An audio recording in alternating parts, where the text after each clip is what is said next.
Hello everyone, I'm delighted to be here and thank you very much for the kind introduction, Renee.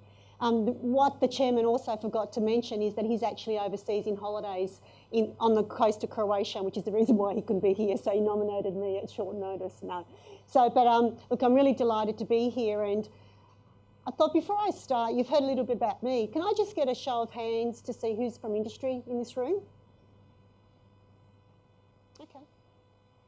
This is actually quite interesting because I suppose the topic of discussion is industry and researchers and university and the collaboration and how to encourage that. So I just wanted to sort of put that at the back of your minds as to how much industry are actually present here today to actually hear their voices. But I think you've got a pretty good representation from Paul and Jeffrey Anderson and myself from the industry. So let me share with you. So today I'm going to give you a bit of a context as to, and the backdrop for discussions and some of the challenges. And I'm also going to share with you some of the solutions that the federal government has actually launched through their initiatives. And I'm going to give you some examples of what we've done as well to actually address some of the challenges that are facing the industry. So, I'll just work out how this works. Okay. I'm not sure if you're all aware, but Food Innovation Australia, early this year, were invited to become the Food and Agribusiness Growth Centre. We had to submit a business plan and proposal as to what we were going to do. And on the 1st of July of this year, we officially have transitioned to the Food and Agribusiness Growth Centre. And we are privileged to have that honour of taking the Food and Agribusiness Growth Centre into the new century. So what are some of the challenges for Australia? It's just fascinating how much IP lives in our universities, not only in our universities and TAFE colleges, but also research organisations such as CSIRO, and I can see Chris Downs over there, one of my colleagues who we work very closely together. Not only is there a lot of IP that's in these universities, but fantastic expertise. There's also technology as well, and much of industry is ignorant to this IP that's around. And I think the Wi-Fi is Australia's best kept secret. In terms of the fact that we've done something fantastic for the world and yet not many people are aware of this technology. And that's just one example to illustrate how we don't bridge that gap with industry very well. And as a result of technology such as the Wi-Fi and many other mechanisms, consumers are getting more and more information. Just the other day I was sitting in a cab when I was on Friday, went to Dr. Garrett's launch about his initiatives in Queensland, and one of the things that was really amazing is, you know, you're getting information being advertised in the back of a taxi. It's like you're being in China, and so information's coming at the average consumer more and more and more. And as a result of that, consumer preferences are being driven by all this information that they're getting, and they're becoming a lot more desirable to actually experiment and to try new things. So it means if you're in industry, your new product development life cycle has to get shorter and shorter, because what's happening is that consumers are switching very quickly and their loyalty is not there to a brand. So it means that you need to capture them. You have to get your product development life cycle shorter and shorter. So it means that some of the technologies that you may have within your university have to actually solve industry's problems faster, and perhaps it may not be the complete solution, but it'll be part of a solution to allow them to get to market a lot quicker. And as a result, we know that universities have a lot of great solutions, and industry have a lot of challenges, but we've often heard there is a disconnect. And there is a disconnect, and unfortunately that means a lot of industry challenges aren't being addressed. And I don't know if any of you have read the Australian Innovation System report that was published last year by the department, and it actually shows some really alarming statistics as to how do industry and universities and research organisations, the degree of collaboration of Australian firms. And it was quite astonishing that we ranked, I think it was 30th, in terms of number of firms that have actually engaged with a higher educational institution or a public research organisation out of all the OECD countries. And even Mexico was ahead of us. I'm not discounting what Mexico are doing, but in terms of a country, you know, we've got a fantastic resource base and infrastructure, and yet we're not leveraging it to its maximum. And as a result of that disconnect, what's happening is a lot of Australian firms are launching what we call new to the firm type innovations. And what that means is the reward is not as great. It's what I call the incremental stuff. It's just keeping yourself out of business, stopping yourself from going out of business. So rather than actually launching the new to the firm types of innovations. And once again, the Industry Innovation System reports highlights a really interesting statistic that in Australia, it's 5.7 firms across all sectors have actually launched new to the market or new to the world type innovations. And obviously, if you launch a new to the world type innovation, your reward is actually far better. The risk is far greater as well. But that actually shows you the kinds of results that we're expecting. It's no wonder that we are where we are today in this country because of the types of innovations. And I work for a large multinational, and we actually did a lot of innovations, but it was mostly minor stuff that was incremental, change your recipe, add a new ingredient, but it was nothing mind-boggling such as a novel type of wheat that actually can replace all your enzyme system. And when we did want to introduce that into the company, it was blocked internally through some challenging people because it was about the challenges of taking innovation to market. And of course, all of this is compounded by the fact that Australia has a fantastic manufacturing footprint, and we're a large country, but that also comes with lots of challenges. How do you get your economies of scale to actually ship your product across the country and also over to other countries around the world? And it's actually quite interesting. There's a cereal manufacturer on the central coast of New South Wales, and it costs them more. They're one of the lowest cost producers of cereal products in the world, and it costs them more to ship it from the central coast of New South Wales to the Port of Sydney than what it does to ship it from the Port of Sydney to Shanghai, for example. And that's an example of the challenges that we face if we are going to compete on a global market. And a global market it is. So no longer are we talking about the Australian market. It's actually a global market, and who would have thought about a few years ago when the Australian dollar was so strong that it was cheaper to actually import products from overseas than what it was to manufacture locally. And that caused a number of different challenges for the industry in terms of their cost structures, their energy input, their labour costs, and also to how do they mechanise a lot of their processes and streamline to get the efficiencies up and the margins. But all these challenges are also an opportunity for the country. And you've all heard that the population's growing, and it's been estimated that the global food demand is expected to increase by 70% by 2050. That's astonishing, because you can imagine if we only captured a 0.01% of that population in terms of feeding them through our high-value premium products, what it could mean for this economy. This is a slide that I've taken from Australia, who kindly have shared this with me. But we also have heard a lot about the middle class and the growing middle class in Asia. And there's a growing middle class around the whole world. But Asia is our close neighbour. And if I get that right, I'm not sure. I won't point because I'm not sure if I'll point. Which screen do I point? That's a bit of a challenge. But if you just focus on Asia Pacific, they're actually saying that the middle class is expected to grow from 525 million in 2009 to 3,228 million by 2030. That's over a 5-fold increase to what it is effectively today. So could you imagine if we just took 1% of that population? That's 32 million.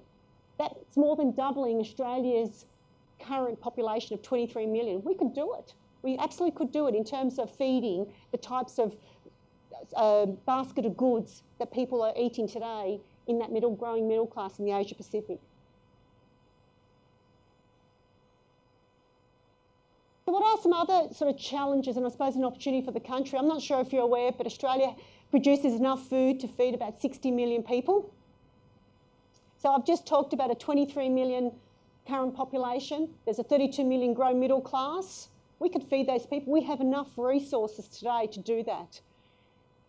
Currently, Australia wastes about 4 million tonnes of food every year, which costs us as a country about $8 billion.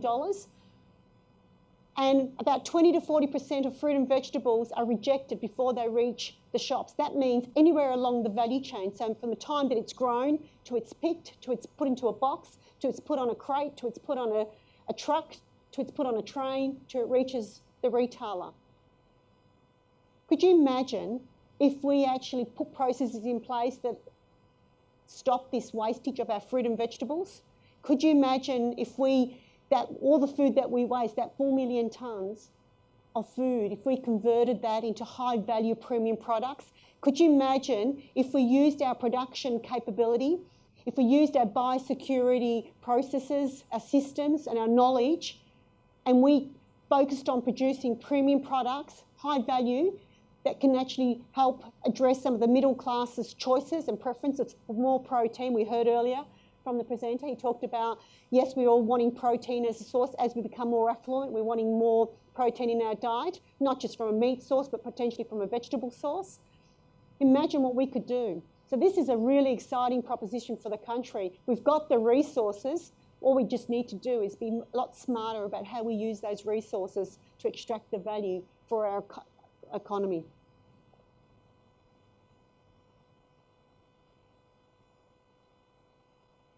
So what are we doing about it? So the federal government late last year launched a new direction for Australia. And the new direction for Australia is in the form of a new initiative. It's called the Industry Growth Centres Initiative. It's a $225 million investment. And the investment is aimed at lifting the productivity and the competitiveness of Australia in areas where we have a competitive strength. And they've identified 5 areas that we have a competitive strength. Number 1 is advanced manufacturing. If you look at the top of the actual slide. Secondly, it's mining equipment, technology and services. Third, it's oil, gas and energy resources. 4, it's medical technologies and pharmaceuticals. And 5 is food and agribusiness. And of course, we're delighted because food and agribusiness go hand in hand. You can't think of your own market without thinking about your raw materials and the value that goes along that value chain to get to the product to market. What's really exciting about all these, the Growth Centre initiative is that they, in their first year of operation, all have to develop a vision and a strategy for their sector. And that's the first time in this country that we've actually been given that remit, which is wonderful, because what it's going to do is it's going to guide the direction for a number of the delivery arms and the service providers to those sectors. So it'll be the Entrepreneurs Program, that's an old slide, so the Entrepreneurs Infrastructure Program, which is the old Oz Industry. They'll be all, and the old Enterprise Connect, they'll be the delivery arms that are going to be delivering a lot of the initiatives of the growth centres. The Industry Skills Fund will also be aligning their programs and initiatives to deliver in line with the vision of each of those growth centres, as well as the ARC Industrial Transformation Research Programs as well, and as well as Austrade as well. Not only that, the delivery arms of the department, but also research organisations as well, such as CSIRO, the universities and the publicly funded money. The idea is that everyone's working together towards achieving the vision for that sector. And it's about aligning resources to eliminate duplication. You see it says up there, shared services and infrastructure. The aim is to really share and align the resources so we have maximum output and impact to the country, but also it's about leveraging where we have got some fantastic IP from one sector to the next. All the 5 growth centres have to focus on 4 priority areas. The first one is regulatory reform. So how do we reduce the red tape? Just recently, Jeffrey Anderson with the AFGC and ourselves, and as well as the department, have funded a project where it's looked at food safety harmonisation. And we've found that a company has been audited not only at a federal level jurisdiction, but also at a state or a local level, as well as from a business to business. I think it was 102 times. Is that right, Jeffrey? Is that the highest? 102 times. If an audit, if an audit costs you, say, $10,000 and you've been audited about 100 times in one financial year, that's $1 million of cost on your bottom line. And what that means is, has it actually improved your processes? We're not saying that you don't have audits. We are saying you have audits, but what's the value of an audit? And this is what needs to be investigated. It's also about how do we improve the engagement between researchers and industry so we can solve some of the challenges that industry have. And then once you've solved those challenges, how do we help the industry access new supply chains, not only new markets overseas, but how do we make the value chain more efficient so that they can actually have maximum impact in those markets through the margins. And then, of course, everyone assumes that taking a challenge to market is solving a challenge is the easiest part or a technical solution. It's not. Having the right capabilities at a managerial level as well as a technical level is really critical within your workforce. And that's something that's also critical. We need to raise the overall capability of the workforce.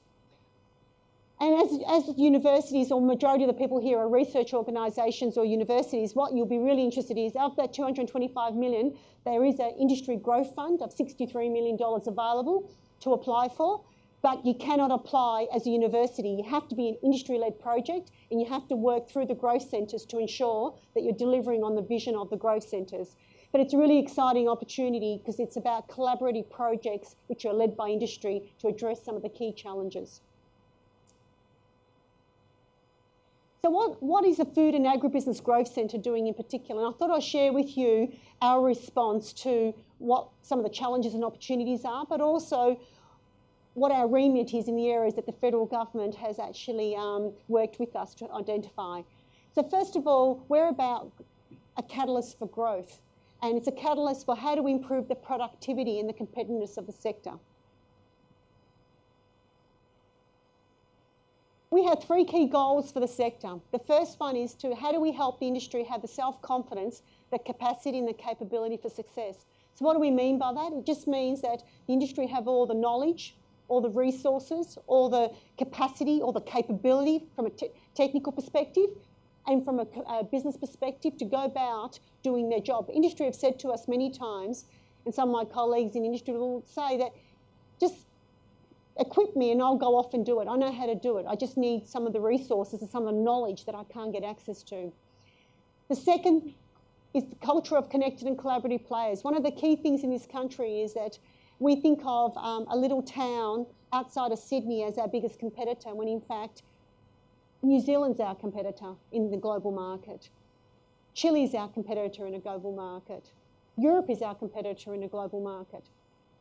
United as a country, we work sometimes against each other, and we need to work more collaboratively so that we proactively seek to work and play on projects than what we currently are. And obviously government policy and support is critical. It's not about government handouts, but it's making sure that government policy actually supports and encourages the growth of the industry rather than impedes it through things like the regulatory tape. So what do we do that's quite unique in this country? We take a whole of industry and national approach. When I say whole of industry, I talk about the whole food value chain. It's not about improving the productivity to the farmer, and some of the examples earlier on this morning were all about improving farmer productivity, but we're more focused on, does it meet a market requirement? Does it meet a market need? What's the actual market opportunity? What's the consumer opportunity? What's the consumer wanting that's not currently satisfied by the products or services that are out there in the marketplace? So what we're about is innovation along the food value chain that solves or meets a market or a consumer need or a want or a desire. That's what it's about. So it's really about taking agricultural products, processing them, evaluating, transporting them, going to different channels, and then reaching the consumer or the market. It's not about commodity markets. It's not about improving the yields on a sugar plant. It's not about improving the yields on a wheat crop, because that's already currently delivered through other portfolios of the department. So we're about innovation along the food value chain, and we'll consider the raw inputs that have solved the problem for the end market. And this is really important because everyone talks about interchanges agriculture with agribusiness. So just as a distinction, we're about innovation along the food value chain that meets an end market need. So it's about pull, not pushing technology into the marketplace. So what do we do specifically? We do three things. We provide intelligence or information to the industry. We identify capabilities and skill gaps across the industry, and then what we do is we develop programs and initiatives to meet those gaps. And thirdly, we provide industry with connections to buyers or suppliers, but also connections to funding opportunities to help them address some of their challenges, or a connection to a researcher who may want to sell their science, or who can actually solve an industry challenge as well. At the core of everything that we do, we encourage collaboration, and every project that I'm going to talk about, and you can go to our website to actually find out more about the projects, every project's been done in collaboration with someone else. We've either leveraged or outsourced, but we've worked in partnership, and we're about leveraging what's currently out there to streamline it so it meets the needs of our sector specific. We're structured in a very simple way, and basically we're structured along 3 themes. The first is innovation capabilities and skills. That's obvious, because at the core of what's going to drive the productivity and the competitiveness growth in this country is actually innovation. Secondly, it's about markets. How do you get companies to markets, not only locally but also overseas? And thirdly, it's stakeholders. How do we get everyone working together and collaborating to meet the needs of all their requirements and stakeholders?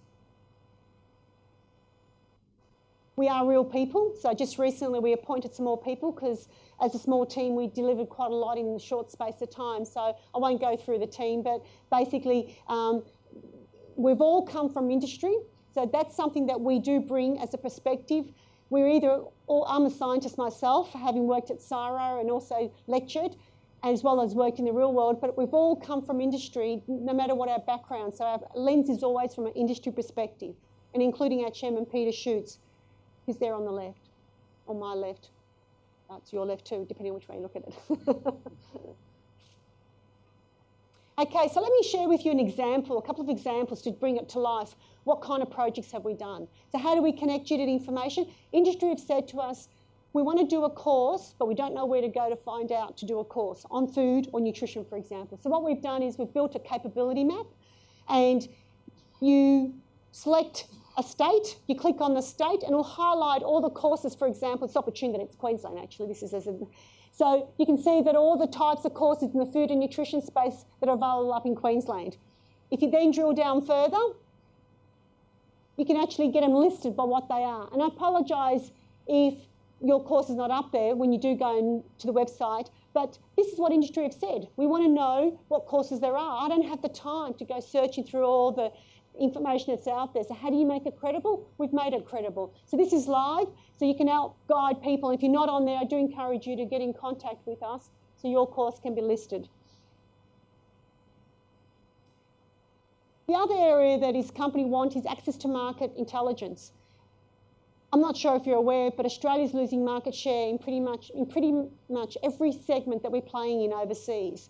And yet we have a lot of agencies at a federal, state, and a lot of companies are in market gathering intelligence, and yet we are not winning market share. Our total volume, dollar value is perhaps staying the same, but if you look at market share, we're losing. So what do we need to do? It says we need to do things differently. We need to view our data sets differently. So we have created on the journey of creating a mega data set, and what this data set's doing is collating various sources of information and putting statistics around it to predict and forecast the demand for particular product categories in the areas of food. And this is quite exciting because one of these is not available. And yes, if you're good with your statistics, you could perhaps do it yourself, but the average person is not, like myself. So therefore, we rely on these things. This is a partnership we've done with Victoria University. It's gone live. It gives you not only information about the demand for your product, but it's also got some key links to supermarkets overseas. What are the key retailers, for example, in Hong Kong? You can also look at specific product and country reports. I think there's about over 400 reports that have been published. And you can also do a tailored report if your category is not there. What's really exciting about this is we've now identified how we can live stream this data. What that means is that as information goes live, these reports will go live. And this is about real-time information to allow businesses to be agile in this fast-paced world. And this is quite an exciting opportunity for the country because these reports are currently static, and as the ABS reports get published is when we can actually redo these reports. But this is about making the system automated. So as well as connecting companies to information, we also connect them to capabilities and upskilling opportunities. It's actually quite fascinating that when you talk to a company who's traditionally played in the retail space and you ask them about the food service channel, a lot of them are quite ignorant of what it takes to actually be successful. And this is a common observation through our discussions with industry. So that's resulted in what we call channel readiness capability upskilling modules. And we've worked, and the one that we focused on initially, and I'm going to share with you some of the results, is the export channel readiness. And currently, we've worked in partnership with the Export Council of Australia. And this is actually quite an interesting program because there is a lot of export readiness material out there, but it's not tailored for the food and agribusiness sector. And there are some nuances when you're exporting as a food business that you need to be mindful of. So what we've done is in partnership with industry, so we've actually done multiple programs around the country with industry, done workshops, and then used the feedback from the industry to actually improve on the workshops and the material. It's led into a self-diagnostic tool where companies sit through a one-day program that's facilitated by an expert who's actually been an exporter themselves, and they take you through the journey of how do you set up an export plan. And at the end of the day, you finish off and your export plan gets delivered to you via email. This program is now live, and we've now negotiated with the Victorian government. They're actually delivering this program to their stakeholders in Victoria, and we're also negotiating with the other states around the country of how we can take this. So the idea is we're upskilling everybody at the same level to expose them to the same capability to bring the overall capability of the workforce to a certain level to allow us to be smarter at what we do. We also connect company to researchers as well. And this is a program that CSIRO and DAF here in Queensland brought to us originally as a proposal. It was quite an exciting proposition because having worked for a large multinational, solving the technical challenge was the easy bit, but having the right capabilities to take it to market was the real challenging aspect of the opportunity. And we all assume we give company money to solve science, but we don't give company money to actually support them in the skill set that they're required to help them get that opportunity to market. So this was a pilot program called the Sms Solution Center. I'm going to just share with you the phase 1 results, and we've had subsequent phases, and it's now changed its name to Enterprise. And if you look at just the innovation inputs, there was a $1.64 million investment, and it was actually matched, more than half of that was matched through industry. So industry actually are prepared to invest in science, are prepared to invest in innovation if the opportunity and the value proposition stacks up. 18 of those companies were of those 18, 4 of them were multinationals, which is why we've now changed it to Enterprise. Because don't assume if it's a large entity that they have all the solutions in-house. They do not. They have the same challenges as a small business. They perhaps have more resources, but they still have the same sort of challenges, and not necessarily always the resources too. There were 24 projects in total. A training, as I said, was a critical component of each of those projects, and multidisciplinary teams were involved, and they solved a number of different challenges on the projects that were investigated. What they've identified is over $40 million of additional new sales from the commercialisation of those 18 projects. 6 of those projects did not reach commercialisation, and part of the reason was that they actually didn't ask the right question or didn't solve the technical challenge that they had originally posed. And this has also provided some learnings for us as to how we approach that. 6 of those companies further invested without our support in R&D. 6 were collaborating for the very first time. So we actually we brokered that relationship. And one of the challenges sometimes can be that universities tend to lock up IP. And I just read a report with 2 of the large, I think it's one of these universities in this room, and another university in another state, and it's a 300-page document. Could you imagine as a small SME how challenging and frightening that is for them? And I'm fortunate because I actually can read legal contracts, having had to set up many of them. And you think, well, no wonder we don't engage, or industry don't want to engage, because they just don't have the time or perhaps the knowledge to actually invest in getting to know what it's all about. So this is really exciting, and we actually have demonstrated that this model works, and we've also extended it to Dairy Innovation Australia too. So the pilot does work, where we help facilitate the brokerage and the partnership with research organisations and industry. Once you've developed your product, you obviously want to go to market, and we've been involved in some recent inbound missions, and one of the feedback we got from the senior buyers overseas, we said to them, well, what would you want us to do differently? And they said, well, actually, if you had a catalogue where we could actually see everything in one place rather than this long, laborious Excel spreadsheet where it's really hard to capture the essence of what the company is all about and what's the unique selling proposition, would be really helpful. And something like that doesn't exist globally. So what we've done is created what we call a Supplier E-Catalog. And what it does is it allows a company to profile themselves on one page where they have their unique selling proposition. And what's really exciting about this is that the buyer overseas cannot turn the page to look at another company until they provide feedback as to about the unique selling proposition of the company they've just looked at. And this is really exciting because Australian suppliers, companies have said, historically we've tendered for work through various federal agencies and other state agencies, but we've never found out why we weren't successful, or that communication was not as good as it could be. So we've provided a mechanism for giving that feedback. But secondly, this catalogue is now being used by Austrade in market actively to draw in senior buyers from overseas, where there are over 500 buyers from overseas profiled, and there's also over 500 Australian export-ready companies profiled. So only companies who are export-ready are actually profiled on this catalogue. And we're currently offering other programs and initiatives to the people on the catalogue to improve their attractiveness to markets overseas. We also get involved in international connection to international buyers, and everyone's heard a lot about branding and Brand Australia, and there's lots of challenges, and we're the poor cousin when it goes to represent Australia overseas, and we're trying to lead that in terms of how do we bring everyone together under one banner of common messaging. It's not about the logo, it's about the messaging and what does Australia stand for.